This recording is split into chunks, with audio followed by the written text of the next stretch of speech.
Sir, നേരത്തെ നമ്മളൊരു ചർച്ച നടത്തിയായിരുന്നു. അതായത് പോപ്പുലർ ഫ്രണ്ടിനെ കുറിച്ച്. അവർക്ക് വിദേശത്ത് നിന്നും ഒരുപാട് ഫണ്ടുകൾ ലഭിക്കുന്നതായി NIA കണ്ടെത്തിയിരുന്നു. ഇതിൽ ഭൂരിഭാഗവും മലയാളികളുടെ അക്കൗണ്ടുകളാണെന്നാണ് NIA കണ്ടെത്തിയിരുന്നത്. ഇപ്പോഴിതാ കോവിഡ് കാലത്തും ഇവർക്ക് ഒരുപാട് ഫണ്ട് വിദേശത്ത് നിന്നും ലഭിച്ചിരുന്നു എന്ന് ഞെട്ടിക്കുന്ന വെളിപ്പെടുത്തലാണ് വന്നിരിക്കുന്നത്. അപ്പോൾ ഇതെങ്ങനെയാണ് നമ്മൾ ശ്രദ്ധിക്കേണ്ടതല്ലേ നോക്കിക്കാണേണ്ടത്? പോപ്പുലർ ഫണ്ട് വളരെ അപകടകാരിയാണ്. അതുകൊണ്ടാണല്ലോ NIA ഒക്കെ ഇടപെട്ട് ഇതിന് നിരോധിച്ചത് തന്നെ. അതിൻ്റെ മുതിർന്ന നേതാക്കന്മാരെയും രണ്ടാം നിര നേതാക്കന്മാരെയും ഒക്കെ തന്നെ തടങ്കലിൽ അടച്ചിരിക്കുന്നത്.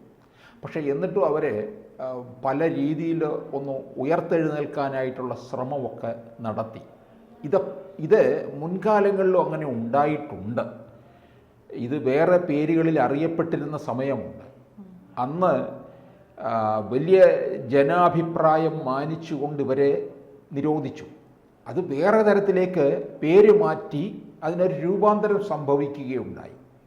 ഇക്കുറി അവർ വിചാരിച്ചത് നിരോധിച്ചു കഴിഞ്ഞാൽ പേര് മാറ്റി വേറൊരു രൂപത്തിൽ പ്രത്യക്ഷപ്പെടാം. കേരളത്തിലെ മറ്റ് പ്രബലരായ 2 മുന്നണികളുടെ പിൻബലം കൂടിയുള്ള സാഹചര്യത്തിൽ, അതായത് LDFിൻ്റെയും UDFിൻ്റെയും, അവരൊക്കെ തന്നെ അവരെയൊക്കെ ഈ കാലാകാലങ്ങളിൽ പോപ്പുലർ ഫണ്ട് വേണ്ട രീതിയിൽ സഹായിക്കുകയും ചെയ്തിട്ടുള്ളതാണ്. അപ്പോൾ അതിൻ്റെ ഒരു നന്ദിയായിട്ട് തന്നെയാണ് പോപ്പുലർ ഫണ്ടിൻ്റെ നിരോധനം ഉണ്ടായപ്പോൾ അതിനെതിരെ കേന്ദ്ര സർക്കാരിനെതിരെ നിശിത വിമർശനവുമായിട്ട് ഇവരൊക്കെ തന്നെ രംഗത്തേക്ക് വരികയും ചെയ്തു എന്നുള്ളതാണ്.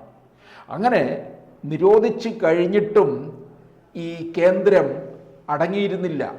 പിന്നാലെ ഇതിൻ്റെ മേലൊരു തുടരന്വേഷണം നടത്തിക്കൊണ്ടിരുന്നു. എപ്പോഴും ഇത്തരത്തിലുള്ള തീവ്രവാദ സംഘങ്ങൾ നിരോധിക്കപ്പെട്ട് കഴിഞ്ഞാൽ അതിൻ്റെ അമരത്തിരിക്കുന്നവരെ കൽത്തുറുങ്കിൽ അടച്ചാലും ഈ സെക്കൻഡ് നിര കയറി വരും. തീവ്രവാദ സംഘടനകളൊക്കെ എപ്പോഴും അങ്ങനെയാണ്, സെക്കൻഡ് നിര വാർത്തെടുത്തുകൊണ്ടിരിക്കും. സെക്കൻഡ് നിര എന്ന് മാത്രമല്ല, താഴേ തട്ട് മുതൽ അവർ വലിയ പരിശീലനമാണ് കൊടുക്കുന്നത്.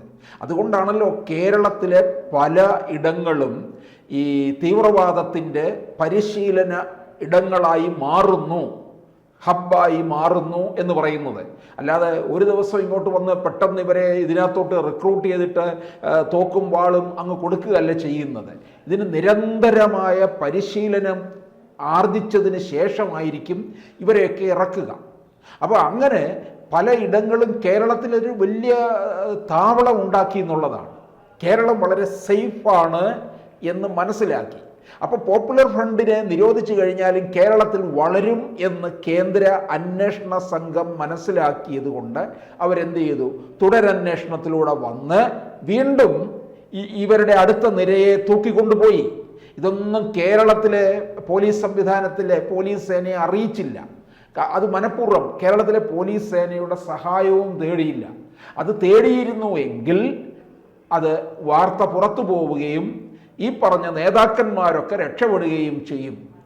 അടുത്ത തവണ, 2ാം തവണ വന്നു കഴിഞ്ഞപ്പോൾ പോലും എല്ലാത്തിനെയും പിന്നെയും തൂക്കിക്കൊണ്ടു പോവുകയും ഇവരുടെ പ്രധാനപ്പെട്ട സ്വത്തുക്കളൊക്കെ തന്നെ ജപ്തി ചെയ്യുകയും ചെയ്തു. ബാങ്ക് അക്കൗണ്ടുകൾ മരവിപ്പിച്ചു. പക്ഷേ ഈ സമീപകാലത്ത് വേറെ പേരുകളിൽ ഇന്ത്യയെമ്പാടുമായിട്ട് 13,000 ബാങ്ക് അക്കൗണ്ടുകളിലേക്കാണ് വിദേശ പണം വന്നതെന്ന് പറയുന്നുണ്ട്. ഇതിൽ 10,000വും എവിടെയാണ്? കേരളത്തിലായിരുന്നു എന്ന് പറയുന്നുണ്ട്. അങ്ങനെ ഒരു കണക്കും പറയുന്നുണ്ട്. അത് വളരെ ഞെട്ടിപ്പിക്കുന്ന കാര്യമാണ്. ഇത്രത്തോളം 10,000 ബാങ്ക് അക്കൗണ്ടുകളിലേക്ക് പണം ഒഴുകുക എന്ന് പറഞ്ഞു കഴിഞ്ഞാൽ ഈ തീവ്രവാദ പ്രവർത്തനത്തെ വളർത്തിയെടുത്തു കൊണ്ടുവരുന്നതിന് ആവശ്യമായ തുകയാണ് ഇങ്ങോട്ടേക്ക് വരുന്നത്. അപ്പോൾ കോടികൾ ചെലവഴിക്കുകയാണ് ചെയ്യുന്നത്. അപ്പോൾ കോവിഡ് കാലത്ത് നിയന്ത്രണങ്ങൾ ഉണ്ടായിരുന്ന സമയത്തും ഇവർ ഇത്തരത്തിൽ ചില പ്രവർത്തനങ്ങളിൽ ഏർപ്പെട്ടിരുന്നു. ഇവരെപ്പോഴും പ്രവർത്തനം നടത്തിക്കൊണ്ടിരിക്കുകയാണ്. ഇവർ ഈ സമയത്ത് പോലും ഉന്നതന്മാരെയൊക്കെ അറസ്റ്റ് ചെയ്തിട്ടുണ്ടെങ്കിൽ പോലും ഇവർ പ്രവർത്തിച്ചു കൊണ്ടിരിക്കുകയാണ്. അതാണ് ഇവരുടെ ഈ പ്രസ്ഥാനത്തിൻ്റെ രീതി. എങ്ങനെയാണ്? കേരളത്തിൽ നമുക്കറിയാം, ഇവർക്ക് വലിയ പിന്തുണ 2 മുന്നണികളിൽ നിന്ന് ലഭിച്ചിട്ടുണ്ട്. ആലപ്പുഴയിൽ ഇവരൊരു വലിയ പ്രകടനം നടത്തി. അന്ന് വിളിച്ച മുദ്രാവാക്യമാണ് ഇവരെ കൂടുതൽ അറിയപ്പെട്ടു തുടങ്ങിയത്. അരിയും മലരും കുന്തിരിക്കവും കരുതിക്കോ അല്ലേ, വരുന്നുണ്ട് നിന്റെയൊക്കെ കാലന്മാർ എന്നാണ് വിളിച്ചത്. അത് ഒരു ഇളംപുറം ഒരു പയ്യനെ മുതിർന്ന പോപ്പുലർ ഫണ്ടുകാരൻ്റെ തോളിലിരുത്തിയല്ലേ മുദ്രാവാക്യം വിളിപ്പിച്ചത്. ഇത് കേരളം വല്ലാതെ നടുങ്ങിപ്പോയ കാര്യമാണ്. കോഴിക്കോടും ഇവരുടെ ശക്തി പ്രകടനം ഉണ്ടായി. ആലപ്പുഴയിലെ ആ പ്രകടനത്തിലെ മുദ്രാവാക്യത്തിൽ കോടതി ഇടപെട്ടതാണ്. കോടതി സ്വമേധ ഇടപെട്ടു, കേസെടുത്ത് ഏൽപ്പിക്കണം, ഇവരെ അറസ്റ്റ് ചെയ്യണമെന്ന് പറഞ്ഞു. സർക്കാർ അനങ്ങിയില്ല.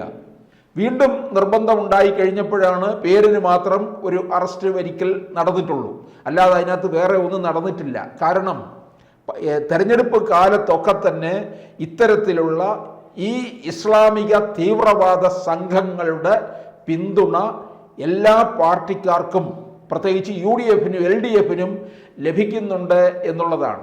ഈ ഇസ്ലാമിക തീവ്രവാദമാണ് ലോകമെമ്പാടും ഇപ്പോൾ ശക്തി പ്രാപിച്ച് നിൽക്കുന്നത്. ഇപ്പം നമ്മൾ ബംഗ്ലാദേശിൽ കാണുന്നത് ഇസ്ലാമിക തീവ്രവാദമാണ്. അവിടെ ക്രൈസ്തവരായാലും ഹിന്ദുക്കളായാലും വേട്ടയാടപ്പെടുകയാണ് ചെയ്യുന്നത്. പാകിസ്ഥാൻ എന്ന് പറയുന്നത് നമുക്കറിയാം, അത് തീവ്രവാദത്തിൻ്റെ അങ്ങേയറ്റമായിട്ടുള്ള ഇടമാണ്, തീവ്രവാദത്തിൻ്റെ ഒരു ഹബ്ബ് തന്നെയാണ്. തീവ്രവാദത്തിൻ്റെ മൊത്ത വ്യാപാരമാണ് പാകിസ്ഥാനിൽ നടക്കുന്നത്. അതുകൊണ്ടാണ് ആ രാജ്യത്തിന് നാശമേ സംഭവിച്ചിട്ടുള്ളൂ എന്നുള്ളതാണ്. അത് മുഴുവൻ പട്ടിണിയും പരിവട്ടവുമായിട്ട് കഴിയുന്ന ഒരു രാജ്യം.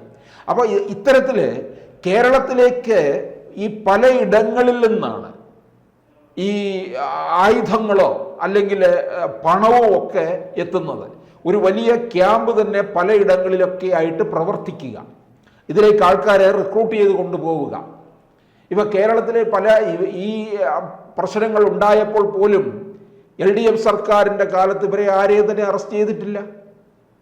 തൊടുപുഴയിലെ ന്യൂമാൻസ് കോളേജിലെ അധ്യാപകൻ TJ ജോസഫിൻ്റെ കൈവെട്ട് കേസ്, അതുപോലെ എറണാകുളം മഹാരാജാസ് കോളേജിലെ അഭിമന്യു എന്ന SFI പയ്യൻ്റെ അല്ലേ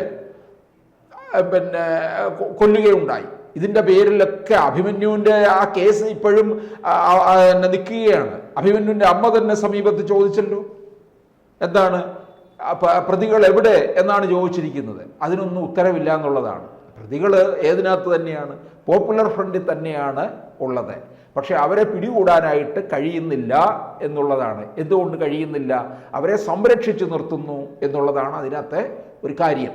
അപ്പോൾ പോപ്പുലർ ഫ്രണ്ടിനെ ഏതൊക്കെ രീതിയിൽ മുമ്പോട്ട് വളർത്തിക്കൊണ്ടു പോകാം. ഇത് പേര് മാറ്റി SDPI എന്നൊക്കെയുള്ളത് നമ്മൾ കേൾക്കുന്നുണ്ട്. ഇവരൊക്കെ തെരഞ്ഞെടുപ്പിൽ സജീവമായിട്ട് രംഗത്തുണ്ട് താനും.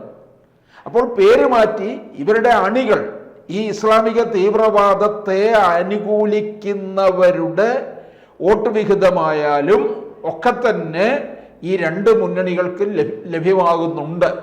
അപ്പോൾ ഇവർക്ക് ഇനിയും അടുത്ത നിരയെ പ്രവർത്തിപ്പിച്ചു കൊണ്ടുവരണം. അതാണ് ഇത് കേരളത്തിൽ മാത്രമല്ല ലോകമെമ്പാടും ഉള്ളതാണ് ഇത്തരത്തിലുള്ളത്. അവർ കണക്ക് കൂട്ടുന്നുണ്ട്. ഇതിൻ്റെ മുകൾ തട്ടിലുള്ളവരെ അറസ്റ്റ് ചെയ്യും, അല്ലെങ്കിൽ അവർക്ക് ജീവൻ നഷ്ടപ്പെടും. ഇതൊക്കെ അറിയാം എന്നുള്ളത് കൊണ്ട് അവരെപ്പോഴും സെക്കൻഡ് നിരയെ, അടുത്ത നിരയെ വാർത്തെടുക്കും. ഓരോ നിരയെ അവർ ലൈനപ്പ് ചെയ്ത് നിർത്തിയേക്കും എന്നുള്ളതാണ് കൃത്യമായിട്ട്. അങ്ങനെ വരുമ്പോൾ അത് കൂടുതൽ നമുക്ക് പ്രശ്നങ്ങളിലേക്ക് പോകുന്ന ഒരു കാര്യമാണ് എന്നുള്ളതാണ്. ഇപ്പം തന്നെ കോവിഡ് കാലത്ത് നിയന്ത്രണമുണ്ടായ സമയത്ത് ഇവരുടെ അക്കൗണ്ടുകളിലേക്ക് പണം വിദേശത്ത് നിന്ന് വന്നെത്തി എന്ന് പറയുന്നുണ്ട്. അത് വലിയ സംഭവം തന്നെയല്ലേ? കാരണം ആവശ്യമായിട്ടുള്ള തുക ഇവിടേക്ക് എത്തുമ്പോൾ അത് തീവ്രവാദം അങ്ങ് കയറി കൊഴുക്കും എന്നുള്ളത് ഉറപ്പായിട്ടുള്ള കാര്യമാണ്. അത് നമ്മുടെ സംസ്ഥാനത്തിന് തന്നെ വലിയ ഭീഷണി ഉയർത്തുന്നതുമാണ്. ഇപ്പം പോപ്പുലർ ഫ്രണ്ടിനെ നിരോധിച്ചപ്പോൾ ഏറ്റവും കൂടുതൽ നേതാക്കന്മാരെ അറസ്റ്റ് ചെയ്തത് എവിടെ നിന്നായിരുന്നു? കേരളത്തിൽ നിന്നാണ്. കേരളത്തിൽ നിന്നാണ് കൂടുതൽ അറസ്റ്റ് നടന്നത്. അപ്പം അതിൽ നിന്ന് എന്ത് നമുക്ക് മനസ്സിലാക്കാം? കേരളം ഇതിൻ്റെ ഒരു സുരക്ഷിതമായ ഇടമായിരുന്നു എന്ന് മനസ്സിലാക്കാം. ഇപ്പോഴും NIA അന്വേഷണ സംഘം കേരളത്തിലൊരു പ്രത്യേക കണ്ണുവെച്ച് തന്നെയാണ് നിൽക്കുന്നത്. ഇത്തരത്തിലുള്ള ഇസ്ലാമിക തീവ്രവാദ സംഘങ്ങൾ പ്രവർത്തിക്കുന്നുണ്ട്. സമൂഹത്തിന് ദോഷമായിട്ടുള്ള, അവരെ വളർത്താൻ അനുവദിക്കില്ല എന്നുള്ളതാണ് ഇപ്പോഴത്തെ അന്വേഷണ സംഘം എടുത്തിരിക്കുന്ന പ്രധാനപ്പെട്ട ഒരു ഉത്തരവാദിത്വം എന്ന് പറയുന്നത്.